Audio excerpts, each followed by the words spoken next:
हे जे महाराष्ट्र शासन जे प्रेग्नेंट महिला असतात, लहान लेकरं असतात 6 महिने ते 3 वर्षाच्या पोरांसाठी हा खाऊ दिला जातो. हा खाऊ मध्ये माहिती का हे प्रीमिक्स येतं, खिचडी प्रीमिक्स. ह्याच्यात सगळं तिकडून मिक्स येतं. ह्याचा घाण इतका वास घाण येतोय ना, उग्र वास येतोय. हा शिजवून कसं खायचं आम्ही? तुम्हाला द्यायचंय तर चांगलं द्या ना. गोरगरिबाचा जीव कशाला घेता तुम्ही? आणि माहितीये का हे अक्षरशः फोडल्यावर ह्याच्यात उंदराची लेंडकी निघली. कसं खायचं आम्ही हे? दिसतंय का? हे गोरगरिबांच्या बाबतीत तुम्ही का वागता असं? हे आम्ही आमच्या मुलांना खाऊ घालायचंय का?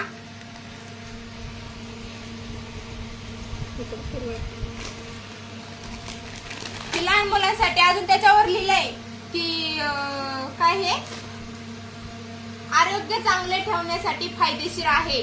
हे उंदराची लेंडकी खाल्ल्यावर आरोग्य चांगलं राहतं? सांगा ना, उंदराची लेंडकी खाल्ल्यावर आरोग्य चांगलं राहतं का? हे काय देताय तुम्ही? द्यायचंय तर चांगलं द्या ना. तुम्हाला द्यायचंय तर लहान मुलांसाठी महिलांसाठी द्यायचंय ना, तुम्हाला चांगलं द्या. असलं प्रेमिस देऊन तुम्ही एखाद्याचा जीव घेता का?